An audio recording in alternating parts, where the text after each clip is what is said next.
இன்னைக்கு நம்ம பார்க்க போறது எப்பவும் போல ஒரு உண்மை கதையை தான் பார்க்க போறோம். நினைச்சு பாருங்க, ஒரு காட்டுல கொஞ்சம் ஓரமா ஒரு ரோட்ல ஒரு ஓனாய், அந்த ஓனாய கட்டி பிடிச்சிட்டு ஒரு குழந்தை, ஒரு அப்பாவி குழந்தை நிக்குது. இந்த சீனை நீங்க பாக்குறீங்க.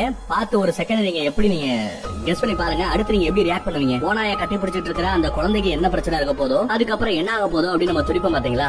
அந்த துடிப்போட நில்லுங்க. அதுக்கப்புறம் நடந்த அந்த உண்மை கதை என்ன ஏதுங்கிறது நான் சொல்றேன். இது கதையல்ல, நிஜம், ஏற்கனவே நடந்த விஷயம் தான். அமெரிக்கால நடந்த விஷயத்தை பத்தி தான் இன்னைக்கு நம்ம பார்க்க போறோம். ஒரு அழகான காடு, அந்த காட்டுக்கு பக்கத்திலேயே ஒரு அழகான தனிமையில இருக்கிற ஒரு வீடு. அந்த வீட்டுக்கு பக்கத்துலயே அந்த வீட்டுல இருக்கிற ஒரு சின்ன பொண்ணு விளையாடிக்கிட்டு இருக்கிற மாதிரி காமிக்கிறாங்க. நல்ல ஜாலியா விளையாண்டுகிட்டு இருக்கா. அப்படி விளையாண்டுகிட்டு இருக்கும் போது பந்து காட்டுக்குள்ள போய் விழுந்துருது. அந்த பந்து எடுக்கிறதுக்காக இவ காட்டுக்குள்ள போறா. இப்போ காட்டுக்குள்ளயும் அந்த அமைப்பு, அந்த இடம் இதெல்லாம் நல்லா இருக்குன்றதுனால அங்கேயே அந்த குழந்தை தன்னையும் மறந்து விளையாட ஆரம்பிக்குதுங்க. அப்படி விளையாடுனால வீட்டுக்கு போற அந்த வலியும் மறந்து போச்சு. வீட்டுக்கு போகணுன்ற நினைப்பும் இல்லாம அந்த குழந்தை அங்கேயே விளையாண்டுகிட்டு ஒரு கட்டத்துக்கு அப்புறம் லேட் ஆகுது, வீட்டுக்கு போகணுமே யோசிக்கிற சமயம் தான் வீட்டுக்கு போற வழி தெரியலையே அப்படின்னு பயப்படவே ஆரம்பிக்கிறா. இப்படியே நேரம் ஆயிட்டே இருக்கு. நேரம் ஆக ஆக ஆக குழந்தைக்கு பயமும் கூடுது, பசியும் கூடுது. பசி மயக்கத்துல ஒரு கட்டத்துல அந்த குழந்தை மயங்கி கீழேயே விழுந்துருது. அதுக்கப்புறம் மயங்க அந்த குழந்தை திரும்பி கண்ணை முழிச்சு பார்த்தா ஒரு இலை மேல அந்த பச்சை குழந்தை அப்படியே படுத்துருங்க. பக்கத்திலேயே குழந்தைக்கு சாப்பிடறதுக்கு தேவையான பழம், காய் இதெல்லாம் இருக்கு. யாரு இந்த காட்டுல நமக்காக இதெல்லாம் எடுத்து வச்சிருப்பா அப்படின்னு அந்த குழந்தைக்கு ஒண்ணும் புரியல, நமக்கும் ஒண்ணும் புரியல. அப்படியே நேரம் ஆயிட்டே இருக்கு. கொஞ்ச நேரத்துக்கு அப்புறம் பார்த்தா அங்க ஒரு ஓனாய் வருதுங்க. இந்த குழந்தைக்கு அது ஓனாயா நாயன் கூட வித்தியாசம் தெரியாது. அதோட பாயிண்ட் ஆஃப் வியூல ஒரு நாய் மாதிரி தெரியுது. அதுக்கு கொஞ்சம் பயம் இருக்கு. வீட்லயும் சில பேர் நாய்கள் வளர்ப்பாங்க இல்லையா, அதனால பயம் கொஞ்சம் கம்மியாவும் இருக்கு. திடீர்னு எதுவும் ரியாக்ட் பண்ணல. டப்புன்னு அந்த இடத்துல பயந்து ஓட பார்த்தா ஓனாய் பின்னாடி போய் கடிச்சிருக்கும். அப்படி அந்த குழந்தை எதுவும் பண்ணல. ஆடாம அசையாம அப்படியே நிக்குது அந்த குழந்தை. அப்படி நின்னுமே இந்த ஓனாய் அந்த குழந்தைய எதுவுமே பண்ணல. அப்படி பண்ணாம கொஞ்ச நேரம் இருந்ததுனால கொஞ்சமா அந்த பயம் போய் ஒரு அமைதியான சூழலுக்கு அந்த குழந்தைய வந்துருது. ஓனாயும் இந்த குழந்தைய கடிக்கணுமோ வைக்கணுமோ அப்படிங்கிற தாட்டு இல்லாம ரொம்ப அமைதியா அந்த ஓனாயும் அதோட குணத்துக்கு மாறா இந்த குழந்தைய சாப்பிடுற ஒரு தீனியா, சாப்பாடா பார்க்காம குழந்தையாவே பாக்குறேங்க. இந்த லெவலுக்கு கரிசனம் எல்லா ஓனாய் கிட்ட இருந்து நம்ம எதிர்பார்க்க முடியாது. ஏதோ இந்த ஓனாய் அப்பேற்பட்ட ஒரு ஓனாயா குழந்தைகளை மதிக்கிற, பாசமா பாக்குற ஒரு எண்ணத்தோட இருக்கு. அப்படியே நேராக ஒரு கட்டத்துல நல்ல வெளிச்சம் வந்துருதுங்க. பகலாயிடுது. நைட்ல இந்த சம்பவங்கள் எல்லாம் நடந்து முடிஞ்சு அடுத்த நாள் காலையில பகலாயிடுது. அந்த குழந்தை அந்த வெளிச்சத்துல அப்படியே கொஞ்சமா காட்டை விட்டு வெளியே வர ஆரம்பிச்சிடறா. இப்படியே நிறைய நாட்கள் இந்த காட்டுக்குள்ளேயே அவ இருந்ததுனால அந்த குழந்தையோட ட்ரெஸ் எல்லாம் பாத்தீங்கன்னா பயங்கர அழுக்கா கரையா கிடக்கும். பார்த்தாலே நம்ம வீட்டு பொண்ணுதானா அப்படின்ற ரேஞ்சுக்கு டவுட் வந்து ஆரம்பிச்சிடும். அந்த ரேஞ்சுக்கு ஒரு காட்டுவாசி பொண்ணு மாதிரி லைட்டா மாறி இருக்கா. இப்போ எப்படியோ கஷ்டப்பட்டு அந்த வெளிச்சத்துல ஒரு வழியா ஒரு நாள் வீட்டை கண்டுபிடிச்சு வெளியே வந்துடுறா. தான் குழந்தைய காணோம் அப்படின்னு சொல்லிட்டு இந்த அப்பா அம்மா போலீஸுக்கு கம்ப்ளைண்ட் பண்ணி எவ்வளவோ கஷ்டப்பட்டு அவளதான் செத்துட்டாளா உச்சோட இருக்காளே தெரியாம குழந்தைய கண்டுபிடிக்கிறதுக்காக எவ்வளவோ தேடுதல் வேட்டைகள்லாம் நடத்தி எல்லாமே ஃபெயிலியர் ஆகி வாழ்க்கையே தொலைஞ்சு போன மாதிரி இந்த அப்பா அம்மா அங்க இருக்காங்க.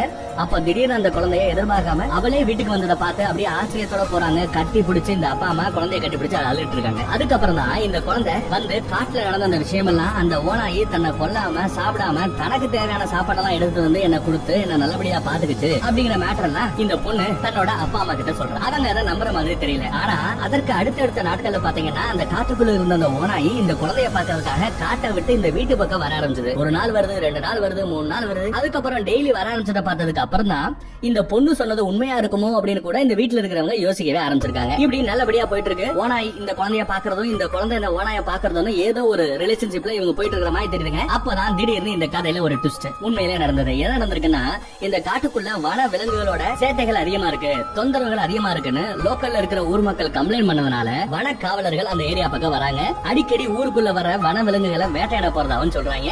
ஊருக்குள்ள அந்த காட்டுக்குள்ள போக ஆரம்பிச்சிட்டாங்க. இந்த மேட்டர் எல்லாம் நம்ம குழந்தைக்கும் தெரிய வருது. அவ உடனே பயப்படுறான். ஏன்னா அடிக்கடி காட்டை விட்டு வீட்டுக்கு வர்றது யாரு? அந்த ஓனாய் தான். சோ அப்படி அது வரும்போது இவங்க கண்ணுல பட்டுச்சுன்னா அதை கொண்டுடுவாங்களே அப்படிங்கிற ஒரு அக்கறையின் பேர்ல தன்னோட அம்மா கிட்ட நடந்த விஷயத்தெல்லாம் ஏற்கனவே அவ தெரியும், இருந்தாலும் மறுபடியும் சொல்லி என்ன அந்த காட்டுக்குள்ள அந்த ஓனாய் எவ்வளவு நல்லபடியா பாத்துக்குச்சு, அதே மாதிரி அதை நம்ம நல்லபடியா பாத்துக்க வேண்டாமா, அதை காப்பாத்துறதுக்கு ஏதாவது செய்யணுமேனால இந்த அம்மா காரையும் சரி சொல்லிட்டேல, என்னால முடிஞ்ச அளவு என்ன முடியுமோ எல்லாத்தையும் பண்ணி அந்த ஓனாய காப்பாத்த பாக்குறேன் சத்தியம் அப்படின்னு சொல்றாங்க. அப்படியே நாட்கள் ஓடுதுங்க. திடீர்னு பார்த்தா கொஞ்ச நாளைக்கு அப்புறம் ஒரு பெரிய பனிப்பொழிவு, நல்ல பனியா கொட்டிக்கிட்டு இருக்கு. குளிர்காலம் போல ஏதோ காட்டுக்குள்ள இருந்து ஒரு விலங்கு வரத பாக்குறாங்க. அந்த சின்ன பொண்ணும் பாக்குறா. இன்னும் கொஞ்சம் பக்கத்துல வந்ததுக்கு பின்னாடிதான் அந்த விலங்கு வேற ஒண்ணும் கிடையாது, நம்ம ஓனாய் தான் அப்படிங்கிறது தெரிய வருதுங்க. அதை எப்படி காட்டுக்குள்ள ஏகப்பட்ட ஓனாய் இருக்கும், இதுதான் இவளை வளர்த்த பாதுகாத்த அந்த ஓனாய்ங்கிறது எப்படி இவ கண்டுபிடிக்கிறானா, அந்த ஓனாயோட காதுல லைட்டா அடிபட்டு இருக்கும். அந்த காயத்தை வச்சுதான் அது தன்னை காப்பாத்தின, தன்னை நல்லா வச்சுக்கிட்டு அந்த ஓனாய்ங்கிறத இவளே கண்டுபிடிக்கிறா. வீட்லயும் அதை பத்தி சொல்றா. ஆனா அதோட கால்ல அடிபட்டு இருக்கு. அந்த வன காவலர்கள் தான் சுட்டு கொல்ல பாத்திருக்காங்க. எப்படியோ கால்ல அடிபட்டதோட குண்டடிபட்டதோட அந்த ஓனாய் ஓடி வந்திருக்குங்க. பொண்ணு இதை பார்த்துட்டு அப்படியே ஓடி போய்